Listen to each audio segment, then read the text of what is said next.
ഞാൻ ലോകത്തിന്റെ എല്ലാ ഭാഗത്തും ഞാനാണ് ആദ്യമായിട്ട് ഈ മിമിക്രി എത്തിക്കുന്നത്. എന്നിട്ട് അമേരിക്ക ആയാലും ഗൾഫ് ആയാലും ഇതൊക്കെ പല പല രാജ്യങ്ങളിലും എല്ലായിടത്തും ഇത് ഇന്നത്തെ നിങ്ങളൊക്കെ മിമിക്രിക്ക് പോകുമ്പോൾ നിങ്ങളൊക്കെ എന്ത് സുഖമായിട്ടാണ് യാത്ര ചെയ്ത് പോകുന്നതും എല്ലാ സെറ്റപ്പും അല്ലെങ്കിൽ ടാക്സിയും മറ്റതല്ലെങ്കിൽ ഫ്ലൈറ്റ് മറ്റത് ട്രെയിൻ എല്ലാം ഉണ്ട്.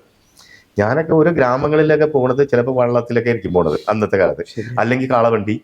ഇടുക്കിയിൽ നിങ്ങൾ ആലോചിക്കണം, ഈ ഡാം പണിതുകൊണ്ടിരിക്കുമ്പോൾ ഇടുക്കി ഡാം ഉണ്ടാക്കിക്കൊണ്ടിരിക്കുന്ന എഞ്ചിനീയേഴ്സിന് അവർക്ക് എന്റർടൈൻമെന്റ് എന്തോ കാണണമെന്ന് പറഞ്ഞ് അങ്ങനെ ഒരു പ്രോഗ്രാം വെച്ച് ആ കാട്ടിന്റെ അടുക്ക ഈ പണി അവിടെ തന്നെ അവർ ഇതൊക്കെ ഉണ്ടാക്കി ലൈറ്റ് ഒക്കെ ഇട്ട് ഇതൊക്കെ ചെയ്ത് അവിടെ ഞാൻ പോയിട്ട് ഒരു ദിവസം അതിൻ്റെ കൂടെ കാട്ടിൽ കൂടെ ഒക്കെ കുറെ പോയിട്ടാണ് ആ സംഭവം നടത്തിയത്. അന്നൊക്കെ വനത്തിനിടയിൽ കൂടെ വേണം പോകാൻ. അല്ല ഞാൻ പറയാം, അവിടെ വരെ ഞാൻ എത്തി ചെയ്തിട്ടുണ്ട്. ഒപ്പം USA-ലും അവിടെ ഇവിടെയൊക്കെ എല്ലായിടത്തും രാജ്യം മുഴുവൻ ഞാൻ ഫസ്റ്റ് ഇത് പ്രചാരകൻ ഞാനാണെന്ന് പറയാൻ ശരിക്കും അതിൽ അഭിമാനമുണ്ട്. തീർച്ചയായിട്ടും. അതെ, മലയാള സിനിമയുടെ നായകന്മാരെ പ്രേം നസീർ, മോഹൻലാൽ, മമ്മൂട്ടി, ഇപ്പൊ സുരേഷ് ഗോപി എന്നിവരെല്ലാം വെച്ച് ചലച്ചിത്രം സംവിധാനം ചെയ്തിട്ടുണ്ട്. ഇപ്പൊ പുതിയ ജനറേഷൻ വെച്ചും സിനിമ സംവിധാനം ചെയ്തിട്ടുണ്ട്. എന്താണ് ആ ഒരു? അതെ മനോജ്, ഞാൻ നസീർ സാറിനെ വെച്ച് 3 പടം സംവിധാനം ചെയ്തിട്ടുണ്ട്. എൻ്റെ ഇതിൽ കോളേജിൽ നിന്ന് ഇറങ്ങിയ സമയത്ത് ഞാൻ അദ്ദേഹത്തിൻ്റെ അടുത്ത് ഡേറ്റ് ചോദിക്കുന്നു. അദ്ദേഹം എനിക്ക് എന്നോടുള്ള വിശ്വാസമായിരുന്നു അദ്ദേഹത്തെ. എനിക്കന്ന് ടെക്നിക്കലായിട്ടൊന്നും അറിയത്തില്ല. ക്യാമറ അവിടെ വെക്കണം, അല്ലെങ്കിൽ എന്ത് ലെൻസ് ഉപയോഗിക്കണം, എന്ത് ചെയ്യണം, എങ്ങനെ എടുക്കണം, അന്നും വലിയ അപ്പോൾ അദ്ദേഹം ചോദിച്ചു നിങ്ങൾ എങ്ങനെ ചെയ്യുമെന്നൊക്കെ ചോദിച്ചു. അപ്പോൾ സാറേ അതിനൊക്കെ വഴികളുണ്ട്, അതറിയാവുന്നവരുണ്ടല്ലോ. എസ് കുമാറാണ് എൻ്റെ ക്യാമറാമാനായിട്ട് അന്ന് വെച്ചിരുന്നത്. അപ്പോൾ അങ്ങനെ ഓരോ കാര്യങ്ങളും ഞാൻ പുള്ളി പറഞ്ഞനുസരിച്ചെല്ലാം വെച്ചാണ് ഞാൻ ആ പടം തീർത്തത്. പിന്നെ ഓരോന്നോരോന്ന് പഠിച്ചാണ് ഞാൻ എടുത്തത്. അപ്പോൾ ഞാൻ പറയുന്ന 3 പടം ഞാൻ പ്രേം നസീറിനെ വെച്ച് സംവിധാനം ചെയ്തിട്ടുണ്ട്. ഒരു മാടപ്രാവിനകത്ത, വനിതാ പോലീസ്, മുഖ്യമന്ത്രി. ഈ മമ്മൂട്ടി വെച്ച് ചെയ്തു, മോഹൻലാലിനെ വെച്ച് ചെയ്തു. മോഹൻലാലിനെ വെച്ച് പടങ്ങൾ ചെയ്തതിൽ ഏറ്റവും വലിയ ഹിറ്റാണ് ഇത് നിന്നിഷ്ടം. സുരേഷ് ഗോപി, മുകേഷ്, ശ്രീനിവാസ ഇവരെല്ലാം ഉപയോഗിച്ചിട്ടുണ്ട്. ഞാൻ ആ പ്രേം നസീറിനെയൊക്കെ വെച്ച് ചെയ്യുമ്പോൾ ആദ്യ പടം ചെയ്യുമ്പോൾ ജനിച്ചിട്ടില്ലാത്ത കുട്ടികളാണ് ഇന്ന് എൻ്റെ പടത്തിലെ ഇപ്പം നായകനും നായികയായിട്ട് വന്നിരിക്കുന്നത്. മനസ്സിലായില്ല, അന്നൊന്നും അവരില്ല, അവർക്ക് മനസ്സിലായില്ലേ. അത് 82 വന്ന പടമില്ല. അപ്പൊ ഇവരെ കൊച്ചു പിള്ളേരാ, 20 വയസ്സൊക്കെ ഉള്ള പിള്ളേരാ അഭിനയിച്ചിരിക്കുന്നത്. ജനിക്കുന്ന ആ പുതിയ തലമുറയിലോട്ടാണ് ഞാൻ വന്നിരിക്കുന്നത്. ഇവിടെ ഞാൻ ഇത്രയും കാലം ജീവിച്ചു, ഇവിടെ ഇതെല്ലാം വലിയ വലിയ സ്റ്റാർസിനെയൊക്കെ വെച്ച് പടങ്ങളും ചെയ്തിട്ടുണ്ട്, എല്ലാം ചെയ്തു. ഓക്കെ, അതൊക്കെ വേറെ ഇത്. അത് ഇനിയുള്ള എൻ്റെ ഇത് കർമ്മ മേഖല എന്ന് പറയുന്നത്, ഞാനൊരു സിനിമ ചെയ്യണമെങ്കിൽ എന്നോടൊപ്പം കൈപിടിച്ച് കുറച്ച് പേരെ കൂടെ കയറ്റണം ഇതിന് രംഗത്ത്. ഈ പടത്തിൽ ഞാൻ പറഞ്ഞില്ല നേരത്തെ, അതായത് എല്ലാം ഇത്രയധികം ചാൻസ് ഞാൻ കൊടുത്തത് ഒരു പടം ഉണ്ടായിട്ടില്ല. എല്ലാവരെയും ടെക്നീഷ്യന്മാർ, ക്യാമറമാൻ പുതിയത്, പിന്നെ ആർട്ട് ഡയറക്ടർ പുതിയത്, പിന്നെ പാട്ടെഴുത്തുകാരൻ പുതിയത്, മ്യൂസിക് ഡയറക്ടർ പുതിയത്, നായകൻ പുതിയത്, നായിക പുതിയത്, ഇങ്ങനെ പുതിയ ഒരു ബഹളം തന്നെ. പക്ഷെ നമ്മൾ നന്നായിട്ട് എടുത്തിട്ടുണ്ട്. ഇതെല്ലാം ഞാൻ എല്ലാവരും വരുന്നവർക്കെല്ലാം കൊടുക്കുകയല്ല, കഴിവ് നോക്കിയിട്ടാണ് കൊടുത്തത്. ഈ മ്യൂസിക് ഒരാളെ കൊടുത്തതെന്ന് പറഞ്ഞാൽ അയാൾ പാരമ്പര്യമായിട്ട് മ്യൂസിക്കിന്റെ KPSC ആദ്യം ഉണ്ടാകുന്ന ദേവരാം വർഷങ്ങൾക്ക് മുമ്പ് ഉണ്ടായിരുന്ന ഒരു മ്യൂസിക് ഡയറക്ടർ, അദ്ദേഹത്തിന്റെ ചെറുമകനാണ് ഇദ്ദേഹം.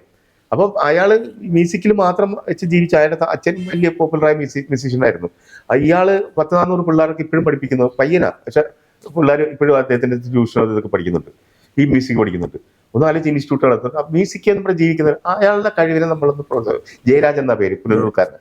ശരി, ജയരാജ നിനക്കൊരു പടം തരാം, നീ ഇങ്ങനെ ചെയ്യും. അങ്ങനെ അയാൾക്ക് ഇപ്പം ഭയങ്കര ഇതായിരിക്കും അയാളുടെ പാട്ട് വന്നു കഴിഞ്ഞാൽ. അയാൾക്ക് പല പടങ്ങളും ഓഫറുണ്ട്, പല രീതിയിലും വരുന്നുണ്ട്.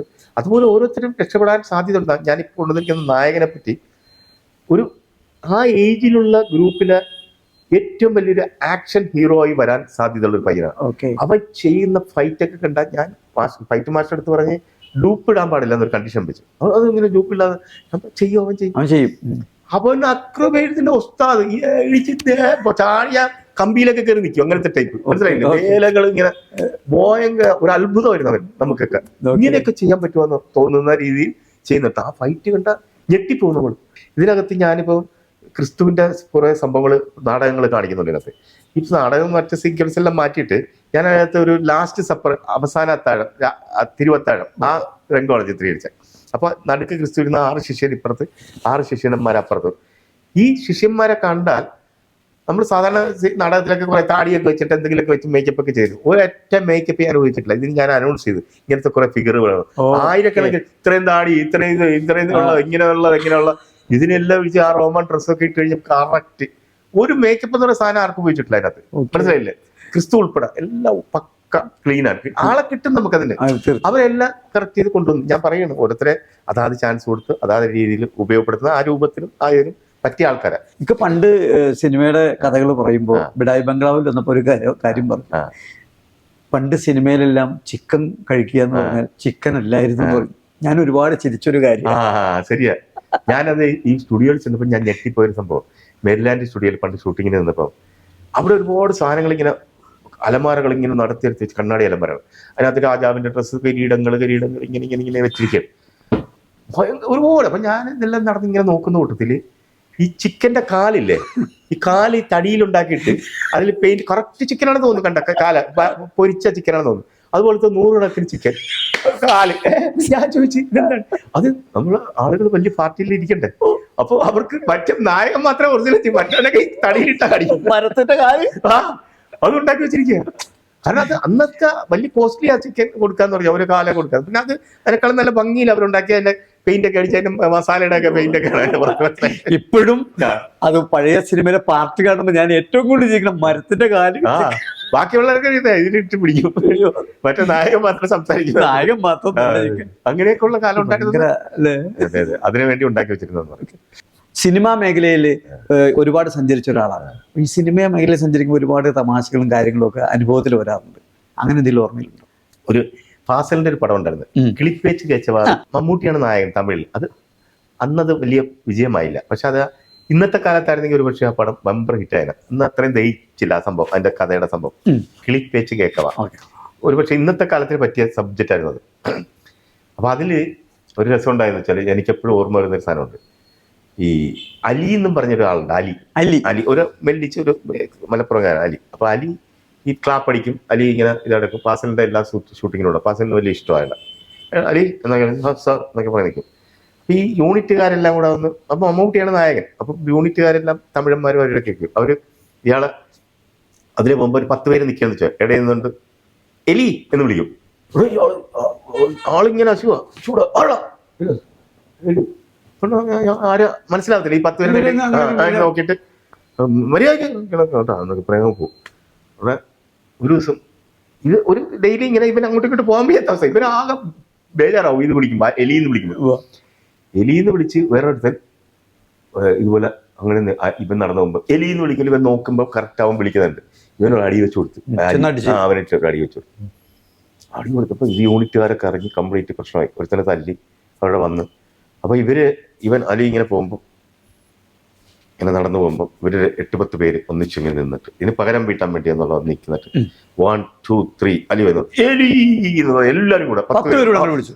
അവര് ഇങ്ങനെ നോക്കിയപ്പോ ഇല്ല ഭയങ്കര പറിച്ച് നീ എല്ലാം നിന്റെ തൊന്നിപ്പോ ഇടാൻ മറ്റവനെ മറിച്ചവനെന്നൊക്കെ പറഞ്ഞ് ഇങ്ങനെ നടന്നു വരുമ്പോ ഇപ്പുറത്ത് മമ്മൂട്ടി ഒരു ഐസ്ക്രീം ഇങ്ങനെ മേടിച്ച് കഴിച്ചോണ്ടിരിക്കുകയാണ് അവിടെ സൈഡിൽ. മമ്മൂട്ടിയുടെ അടുത്തോട്ട് വന്നിട്ട് ഇങ്ങനെ വന്നപ്പം അലി ഇതവിടെ അങ്ങോട്ട് മാറ്റി, അവിടെ ഭയങ്കര എലിയുണ്ട് കേട്ടാന്ന് പറയും. ഈ അലി ഈ ചൂടിൽ ഇങ്ങനെ വരികയല്ലേ, സാറിനെ ഞാൻ ഒരു ബഹുമാനം തരുന്നുണ്ട്, സാറിന്റെ ഇത് ഒരു സംഭവം ഇങ്ങനെ മമ്മൂട്ടി ഇങ്ങനെ അന്തം വിട്ടിരിക്കുക.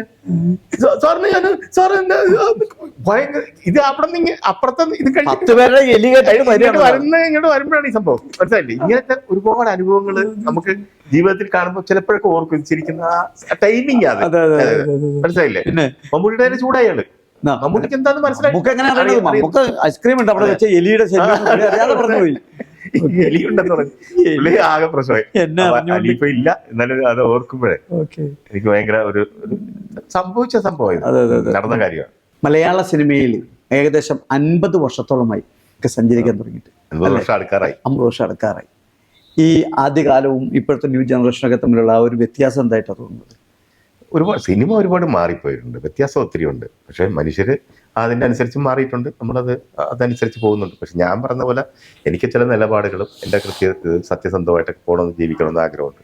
അത് പോകുമ്പോൾ എവിടെയും വിജയിക്കാൻ നമുക്ക് ആ നിലപാടുകൾ വേണം. നമുക്ക് ഇത് കുറച്ച് സത്യസന്ധതയോടുകൂടെ ഓരോ കാര്യത്തിനെ സമീപിക്കണം. ഹാർഡ് വർക്കും വേണം.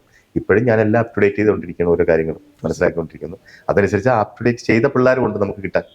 അവരെയൊക്കെ വെച്ച് ഉപയോഗിച്ച് സിനിമ ആ മാറ്റങ്ങളൊക്കെ അനുസരിച്ച് സഞ്ചരിക്കണം. അടുത്ത സിനിമയിൽ ഞാൻ അങ്ങനെ ഉൾപ്പെടുത്തി ഒരു പ്ലാൻ പല ഭാഷയിൽ ഉണ്ടാകുന്ന ഒരു പ്ലാൻ എനിക്ക് അടുത്തുണ്ടാകുമ്പോൾ ഒരുപാട് കലാകാരന്മാർക്കും ടെക്നീഷ്യന്മാർക്കൊക്കെ അവസരം കൊടുക്കുന്നുണ്ട്. അവരെല്ലാം വിജയത്തിലെത്തട്ടെ എന്ന് പ്രാർത്ഥിക്കുന്നു. എൻ്റെ ജീവിതം തന്നെ ഇനി പുതിയ ആളുകൾക്ക് വേണ്ടിയൊന്നും ഞാൻ ഒഴിഞ്ഞു വെച്ചിരിക്കണമെന്ന് ധൈര്യപൂർവ്വം ഞാൻ ഇവിടെ വെച്ച് പറയാം. ഓക്കെ, ഞാൻ നിങ്ങളുടെ മുമ്പിൽ പറയുന്നു. ഇനി പുതിയ ആളുകളെ ഞാൻ കൊണ്ടുവന്നിരിക്കും, ഒത്തിരി പേരെ കൊണ്ടുവന്നിരിക്കും. ഞാൻ ഉള്ളിടത്തോളം കാലം അത് ചെയ്തിരിക്കും. Thank you. നന്ദി.